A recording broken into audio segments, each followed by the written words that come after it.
And welcome back, everyone. Welcome back to another edition here of the GSL CK number 4 Day 1, your monthly dose of GSL CK action. I'm of course SOOP with you and joined by these amazing players and of course by lovely people in the chat as well. Welcome one and all to something a little bit different here. We just wrapped up with a GSL Season 2, but GSL is not over. We've returned with some GSL CK action. For those that are maybe tuning in for the first time, GSL CK has been running all year, even pre-GSL season proper, in a different format, in a team league format. GSL CK 1, 2, 3, we did have more like a pro league GSTL-esque team league format with teams being kind of placed upon. I should say players picking, team captains picking, and vetoing, and establishing and constructing their teams and facing off against each other. And honestly, it was a really fun format. We even got to see some of the POVs as well. It was a really fun experience seeing all the player POVs, all the players that were all in Discord channels and Discord calls together. We also had a bunch of POV streams on SOOP as well, and we got to see everything kind of come to fruition and a lot of really fun moments. And we even saw a bit of a splicing all of that. It was all kind of edited together in a fun little video during GSL Season 2, so got to see a little bit of that from the foreigner side of things. Now we're back with GSL CK again with number 4, this time a different format. For those that are curious, for those that are tuning in, again, thanks to the support, thanks to the Patreon, thanks to SOOP, thanks to the support that we've had from the community, it does mean that GSL CK has returned in a bi-monthly format. For those that are unaware, you can support the GSL via the Patreon, and with that support we were able to host GSL Season 1, Season 2, and these monthly tournaments. A bit of a different format again, as we mentioned, and let's jump into said format. This time, not a team league show match, not a team league series, instead we have a single elimination bracket. Let's go. Let us go. Let's jump on in. Oh. As you can see here, we have our single elimination bracket. With single elimination bracket, we have 8 players. 8 players in what, in my opinion, is a GSL versus the world style format. We have 8 players. We have 4 from Korea. We have 4 from Europa facing off here in that back and forth single elimination format.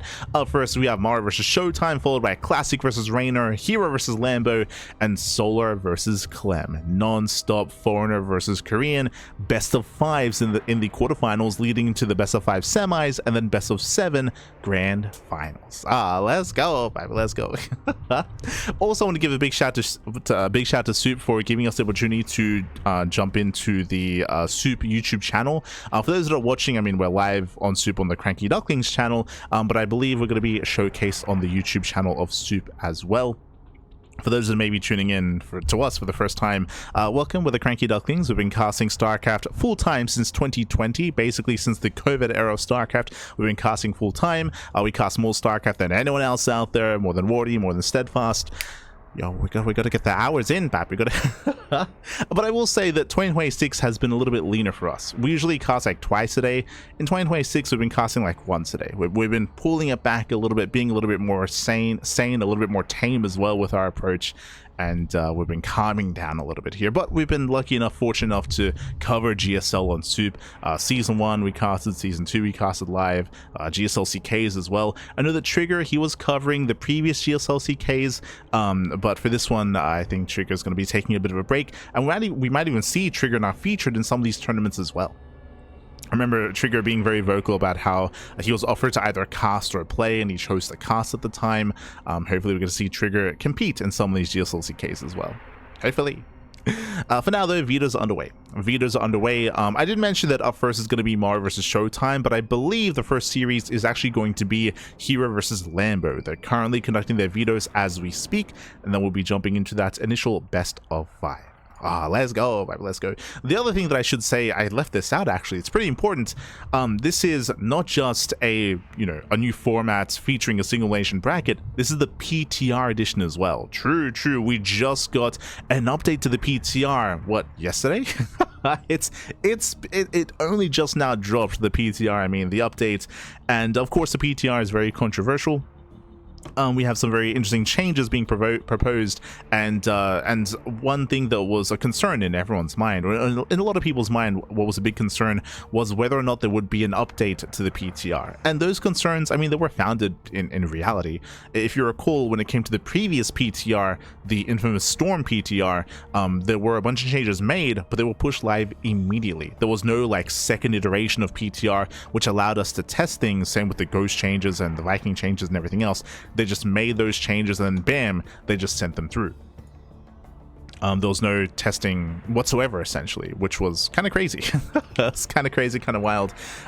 So because of that, a lot of people were concerned that the same thing would happen here as well. That the same thing would happen in this iteration of PTR. Thankfully, there has been an update. Some feedback was provided and some feedback was listened to, and we were able to at least you know, get some kind of response to that. At least I would say there's definitely, again, discussions being had whether these changes are going to be enough, whether other changes should be proposed as well. What I'm hoping for personally is, I mean, one, we're going to be testing those changes here. True, they're going to be tested, but I would hope that we see more iteration and more kind of updates for the PTR before we push things live.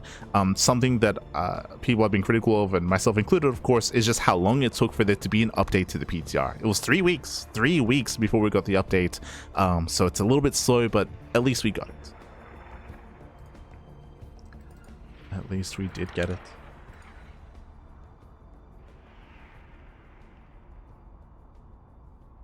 As our players are conducting their vetoes and we're just setting things up. Yo, we got player cams as well. Let's go.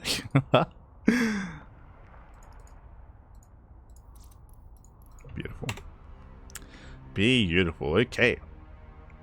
So vetoes are done. We're about to jump in. Now, I've been alluding to it. When it comes to the PTR itself, and we can get a little bit closer here. When it comes to the PTR itself, when it comes to some of the changes that have been made, we have seen changes in regards to Zerg larva production. That was one of the big concerns coming into the PTR, and something that was revealed as well through the course of testing, was that the Zerg production cycle, with a lower worker count and a later hatchery, and just everything being delayed, larva wasn't quite able to keep up with that, so we do have an increase in regards to larva production. That is true. There was also a bunch of changes to Protoss production as well. Obviously, one of the big controversial changes is the change to Warp Gate, which it has been huge, of course, and we have seen the resources required to be invested diminished. Now, instead of 50-50 to morph into Warp Gate, it is 25-25.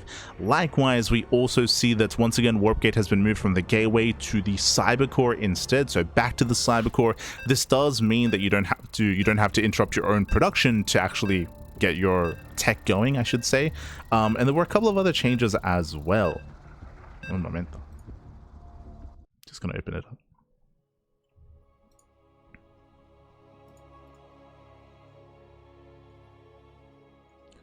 As we are jumping into our first series, again, vetoes are done. Game 1 is going to be on Winter Madness. Let's go. Sorry, quickly. So the larva spawn rate was increased. There we go. Queen mineral cost was decreased from 175 to 150.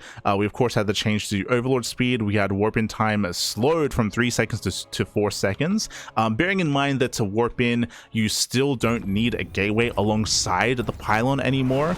So that is still there, but now it's going to be slightly slower when it comes to the warp in as opposed to previously. Bear that in mind. That's going to be influential and impactful in this series as we jump into our best of 5. Let's go. Let us go. We're jumping on in and spawning in the top left hand corner. Spawning in the top left hand corner here of Winter Madness, we have the German Zerg player. We have the Red Zerg. We have the Red Zerg player himself representing Shovel Rebellion. It is Lambo. And spawning in the bottom right hand corner, we have the blue Protoss player representing T1. It is Hero. Let's go. Let us go. We're jumping into our fresh best of 5, and we have our player cams as well. Let's go, baby. Let's go. Sorry, I was just setting up the player cams earlier, and I think I may have seen that zoomed in a little bit, but it's all good. It's all good. We got it fixed up. Got it fixed up and ready to go as we are jumping into our first game. Bearing in mind as well that I believe there was supposed to be an update to the PTR to add some of the TLMC maps, but that did not go through yet. It's possible that might be added in the next couple of days, but for the time being, we do have the current ladder map pool, not the TLMC map pool. So true. Bear that in mind. Welcome to Winter Madness. Winter Madness is a larger map of the map pool, longer rush distance by ground, more defendable as a result as well. With that longer rush distance, we do see more defendable third bases, more defendable fourth bases, and typically we see a lot more longer games on Winter Madness. Not saying that you can't go into something more aggressive and you can't go into an all-in, but typically we do expect to see longer games here, as all-ins and aggression is going to be a little bit weaker here on Winter Madness. Now, when it comes to the PTR, this is actually my first time casting the update to the PTR. We've of course covered plenty of tournaments when it comes to the PTR itself, when it comes to online weeklies, but first time I'm going to be delving into the updated version, and again, we'll see how things have changed. Again, it's only just recently got updated, so I don't really know how much time or how many games our players have been able to invest into to be able to get a better feel for the PTR itself. May as well just throw them into the deep end, right? It's been, what, like less than 2 days? Bam, throw them into like a single elimination tournament. Let's go, Byron, let's go. Throw them into the bracket. Let them play, let them fight. For now, again, so far standard openers, Lambo forced to take the unnatural natural, forced to expand here at the third location, does make things a little bit awkward and can make things a little bit more difficult to defend your workers as they transfer in between the bases, but outside of that, we're just going to be calming things down. Standard openers, there's no early gas, no early... Oh, sorry, so I was going to say no early pool, except Lambo did throw in his pool a little bit further to the south here. Interesting. At a bit of a more peculiar location. Curious. As Hero did confirm the said spawning pool. From here, Pro being chased down. Ooh, and the Adept gets here a little bit too late. Ideally, we get here 1 second earlier, we can deny the expansion, but in the end, we do get our third hatchery. Let's go. Hatchery gets thrown down, Adept will throw in the mineral line. So far, Lambo's keeping up, no major losses yet. Oh. Yeah, not yet. Behind this standard follow-up, Stargate. Stargate opener here out of Hero. Now, what we have been seeing when it comes to the PTR is a lot of Protoss players experiment with Robo-heavy play, with Stargate-heavy play as well. Because of the complications with Warp Gate and the hoops that you had to go through to get into Warp Gate itself, we saw a lot of players actually step away from Gateway-heavy compositions into more Robo or Stargate-heavy play. Max was exploring with that a lot, Hero as well. So I'm curious to see how we kind of adjust coming into the new updated PTR, especially with Warp Gate now being more accessible. More than previously. As now Hero just testing the waters. Oracle will soon be moving out. So I've been talking about the changes themselves. So of course the big change here is getting into Warp Gate and getting into Warped gateways. It is a bigger hurdle to go over when it comes to how much resources you have to invest into, and because of that we have seen a lot of Protoss players actually step away from Warp Gate and step away from gateway heavy play and be more defensive, right? Be more defensive, turtle up on 3-4 bases, and just forego early game aggression and play more towards the mid to late game instead. That's kind of what we saw a lot of in the PTR.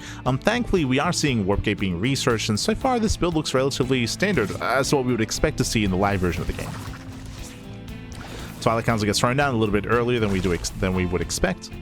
Oracle pokes in. I say earlier, bearing in mind that because of the worker change, like all the timings are a little bit different. I will say though that this is an early Twilight Council. It's going to be a later Forge, and this might lead into say early Blink or even Glaive Adepts.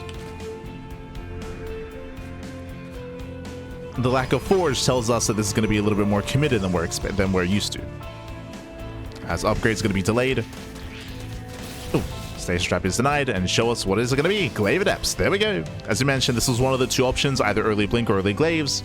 Lack of Forge was a tell, and Hero's here to deny the Scout. Yeah, Lambo here attempts to figure out what's going on. Stalker's in position. Bearing in mind the Overlord is a little bit faster than the previous iteration of the PTR, despite that, we'll still not get the Scout. As Lambo, I mean, it's going to be close. He will see the Twilight Council. Okay, does see the Council. Sees a researching, sees a gateway, and this isn't too much of a tell. The issue here is that for all Lambo knows, it could be a Forge right next to it here towards the south side. This could just be a standard follow-up. It's hard to tell. Safety Baneling Nest. Okay, Baneling Nest is going to be on the way. This is one way to defend against Mass Adept. Here's a way to defend. Oracle's a poke in. A secure way to shut this down would be with roaches, but banelings are acceptable as well. as the Adepts have been amassing, and here they come. Here he commits. Again, this was off of 4 gateways. Bearing in mind this is not an all-in, behind this, delayed +1 into a robo, into 3-way saturation, into a macro game. This is a way to get ahead, not a way to kill. I mean, it could kill, true. So if our Lambo does fully wall off, the wall is going to be broken. The Lings, they attempt to collapse in. We do have 3 Banelings morphing in. Yeah, the Banelings are still on the way. Adepts, they do get into the mineral line. So far, 4 drone kills. This is so far acceptable losses, but did lose a Queen. Yeah, Queen went down, Spore as well. Banelings are ready. And we are denying mining. Hero, does he commit? Yeah, it does commit into the main base. Sorry, Banelings are out of position. Oh, yeah, Banelings, they did not give chase. And we get another couple of drone kills. Yeah, 6 more drones go down. Banelings, they will connect. And Lambo will defend. He will defend, bearing in mind that the Spore was sniped earlier. The Oracles, they have a little bit more access. And they trade well. Shaving off more Zerglings, slowing down Lambo, and behind this, Hero has a stronger economy. 68 workers here for Hero, 3 base saturation. Lambo just now droning, just now saturating. Again, he didn't take game ending damage, thankfully. Did lose mine time, did lose 6 workers, but did survive. Again, thanks to the Banelings. If Lambo didn't have that safety Baneliness, this would have been a very different game. Very different. So Lambo does hold. Hero claiming his 4th base. Blink is on the way, +1. Remember, this was not an all-in. Hero, he does have layers to this. We have the Bay on the way for Colossus, into splash damage, into that longer game state. Likewise, Lambo himself also droning, saturating. Heavily supplied block, that's 10 overlords. Ooh, a laser. Is that you, Pappy? Ay, ay, ay. 10 overlords in production. Heavy supply block for Lambo. Ay, ay, ay. Does slow him down as he attempts to build up into Lingbane Hydra. Now, behind this, Lambo has drawn up to 80 workers. With this economy, we can start to take up a little bit further. There's no infestation pit yet. So far, it's purely Lingbane Hydra, and we'll see if Lambo does take up into Hive. Bearing in mind the Lambo is not aware as to the follow-up. Typically, we expect to see Storm, but we can see it's Colossus. Lambo currently unaware. Stalkers, they poke in. Stay strapped on the Zerglings. You have plenty more traps behind this as well. So nice pressure here by Hero. Ooh, catching us some Banelings. So far, these have been some good trades. And again, what's important here is that Hero, he's applying pressure. He's denying any creep. He's keeping a Lambo busy, getting more drone kills here across the map, while Hero takes up. This entire time, Hero is making probes and making Colossus. Oof. Yeah, boys are being pulled. More drones going to be going down. This is getting out of hand. 8 drones? Oh my god. 9 drones going down. And 9 drones do fall. Another massive stasis trap. Lambo's being torn apart. It's being torn apart here. 9 drone kills. That's more damage than the previous Glaive Adept push, to be honest. That's a lot of damage for 2 Adepts. Hero races back, and now we have Colossus ready. 1, soon to be 2. Soon to be 2 Colossi. Lambo, he's committed. You can see Lambo didn't redrone. He did not redrone. He had 80 workers earlier, now down to 73, and that purely making Lingbane Hydra and no Hive. No Hive, no infestation pit. Lambo's all in. He's going for a big layer tech all in, maxing out with Lingbane Hydra. He has to end the game. He has to cripple the economy at least. Yeah, it's all or nothing for Lambo. Lings, they do get into the mineral line. Baneling speed is done. We come in from behind. We get the surround. Yeah, we attempt the surround here. Banelings, they don't quite break through. Ooh, they break through the mineral line at least, and they get on top of the Colossus. Massive connections here. 1 Colossus goes down. He gets 1. And can he get the other? He can. Yeah, Hero's cornered. He's cornered. He's trapped. Though no batteries, no defensive setup here, and Hero will lose everything. The base and the army. And Lambo, he snowballs out of control. He snowballs out of control. He breaks the base. He can just keep going from here. We see Hero trying to take up into Sky Toss, but it's too late. Too late, Pappy. Yeah, it's too little too late. As Lambo, he's overwhelming. Funnily enough, Hero, he has cannons set up here, batteries as well. This would have been a much stronger position to defend on, but Hero, he did commit to defending his 4th base. He got surrounded, he got locked down. And Lambo looking to keep things off with a lead here, with a win in this best of 5. As Hero's losing all his cannons, being forced further back, he's down to 1 Colossus. Oof. And there's no stopping Lambo. There's no stopping Lambo. Takes down both of the Oracles. And again, Hero did an amazing job harassing. Like, I don't want to take away from that. Hero, he was popping off for the Adepts. He was doing so much. He was building up to Colossus. But again, just a really rough defense here at the 4th base. led to this outcome. And with that, we're down to a handful of adepts. We got one observer. GG. GG gets called, and Lambo takes game number 1. Whew. GG. Again, GG, well played. Lambo does take lead in the series. Again, Hero, he honestly had a really strong opener when it comes to the adept damage, when it comes to the follow-up as well, when it comes to the stalkers being active on the map as well. It just came down to the main push here from Lambo, committing on 4 bases, cutting workers at 73, maxing out with Lingbane Hydra. This is also a situation where Hero, if he had a bit of a different setup or just a different approach, then I could definitely see a defense happening there. Because it was purely Lingbane Hydra, this is where sentries and force fields can excel. Likewise, on top of that, we saw that, I mean, what was more important than that, I would say that Hero, he was cornered, right? Like, he was forced to be pushed further back into his 4th base. There was no way to kite back, and likewise, he had no defensive setup at his 4th base either, like he did at his 3rd. So just a really unfortunate position for Hero to try to hold on to try to defend. But GG. GG, well played with that Lambo. He snowballs out of control, and now we're jumping to game number 2, going to be loading into Ruby Rock. Let's go. Let us go. Likewise, you can also argue that the gateway army there from Hero is going to be a little bit smaller because we're spending resources on the warp gates themselves to be able to reinforce, to be able to actually get into the production as well. That is also another factor, is that Hero's army is going to be smaller than on the live version of the game. That is true.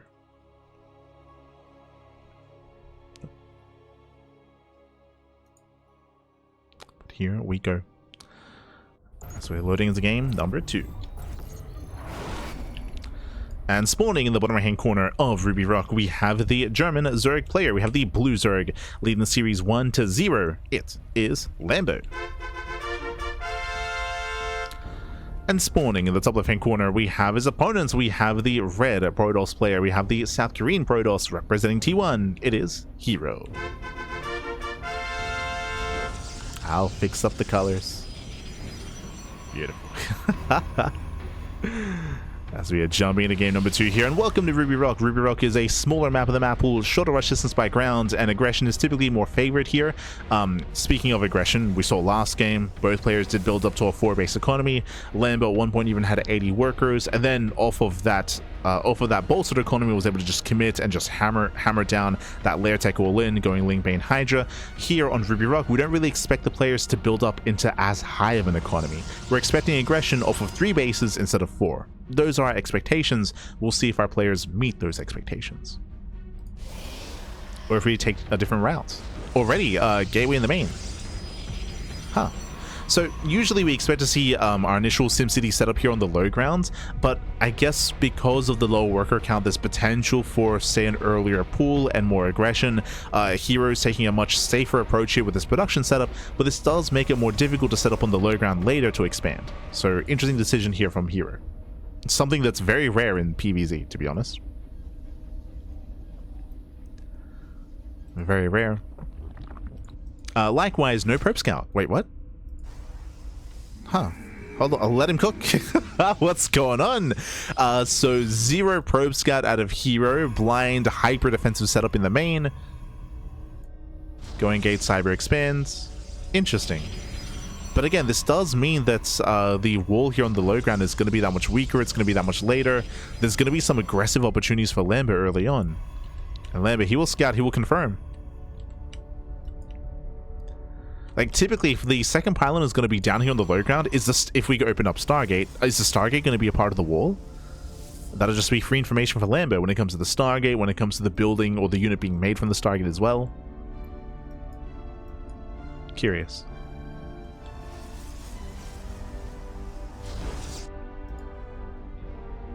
So again, Lambo should have free vision of whatever gets thrown down here. Now Lambo pulls out of gas, only link speed, so we're not going into, say, an early Roach Warren or an early Baneliness. He's not tempted to all in, at least not with a higher form of tech. For now, just droning. Droning, saturating. Stargate further back in the main.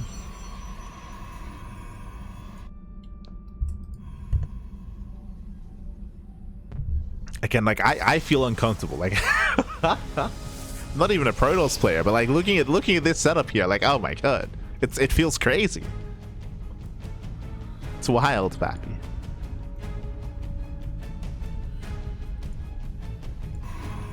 As Hero now starts working on the wall. And we're calming down. So from here, we're just going to be joining up. When it comes to Ruby Rock itself, we alluded to aggression and how we have a shorter rush distance by ground. On top of that, the third base is more open and more accessible. Likewise, there's that pathway leading directly into the third. There's no like high ground advantage or elevated position here. Likewise, we do see a bit of a more accessible linear third base as well. And this area in between the bases can also be pounced upon. You can also take control of this central area to outposition your opponents and potentially push directly into the natural as well.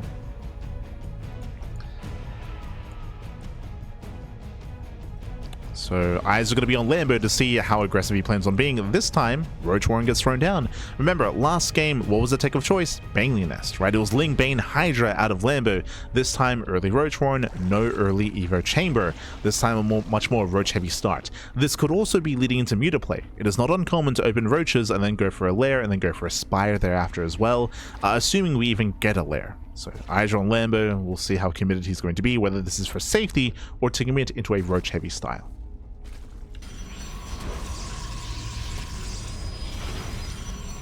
Now Lambo does get eyes on the third. The Oracle is staying back. Funnily enough, Hero has seen nothing this game. He has zero vision. Zero vision, zero scouting, not even with the Oracle. Forge is going to be thrown down as a part of the wall. This is a Forge before Twilight Council this time. Interesting. Remember, last game we did take note of the fact that we had a very late Forge. That was one of the signs of Glaive Adepts. Here, very early Forge as opposed to that. I'm not really used to seeing a Forge this quickly with a Twilight Council being so late. Oracles, they move in, they get 1, 2, up to 3 drone kills. The Oracles, they overstay their welcome a little bit here, but 4 drones go down and the Oracles do barely get away. At the same time, Lambo does move in, and can we force a cancel? We get a surround. There we collapse on the Adepts. Oracle's out of position, we're going to get 1, we might even get a Stalker. No, we have plenty more Adepts here to protect the Stalker, but that's still going to be 2 Adepts going down, and nice pickoffs, nice damage. Again, Lambo abusing the fact that the Oracles did move out, and do you see what I see? I see a German taxi. From the German himself, true. Lambo did popularize this build a long time ago, but we have Pneumatized Carapace on the way. We have the Lair lined up as well. We spoke earlier how aggression is favored on Ruby Rock, and hey, we're seeing that aggression. We also said that, hey, we expect aggression under 4 base economy. Here it is, 53 workers, Roaches, Queens, and Drop Lords are coming. So we're loading up, we're setting up those taxis, we're about to be loading up for the all-in across the map. Hero is throwing down 1 battery here at his third. I don't believe Hero's confirmed this. And again, Hero, his tech is late. Remember, it's late blink this game because of the early Forge and the early +1, and that's going to hurt more than help, right? The early +1 is going to be hurting here. Adepts shade into the mineral lines, a couple of drones do go down. I mean, this is nice damage, the Roaches are spotted, and now Hero knows. And now Hero's more aware. Now you can see him throw down a wall of shield batteries, but this is too late. The realization is too late, papi. Ay. The army is here. That's a little links going down to the Oracles. Queens, they drop in. Yeah, Queens will distract. Flash Transfuse. Barely keeping 1 Queen alive. Jumping over the wall. The natural's been broken, and all these batteries don't matter. These batteries at the third base, they do not matter. We're breaking the natural. Ooh, the Oracle gets sniped. 1 Oracle left. And we're breaking through. We're just busting on through here. Stasis trap will not complete. Stalkers get zoned away. They are going to be safe here at the third location, but the natural is vulnerable. The natural's exposed and it's being broken. +1 may actually finish. It may kick in, but GG. GG gets called. With that Lambo, he will claim a 2-0 lead in the series. GG. Whew. Actually, can I do this? Oh, there he is. Ah, let's go. Este Lambo. But here we go. GG well played. Again, winding it back here, Lambo going for the all-in, going for the German taxi. Again, Hero, he was working with very little information this game. No probe scout, delayed Oracle move out as well. And we saw that by the time Hero realized what was going on, it was too late. You saw him react with all those batteries, but that was already when the all-in was coming across the map, already knocking down that front door. Right? It was already too late at that point, and with that Lambo, he did overwhelm. Did break through.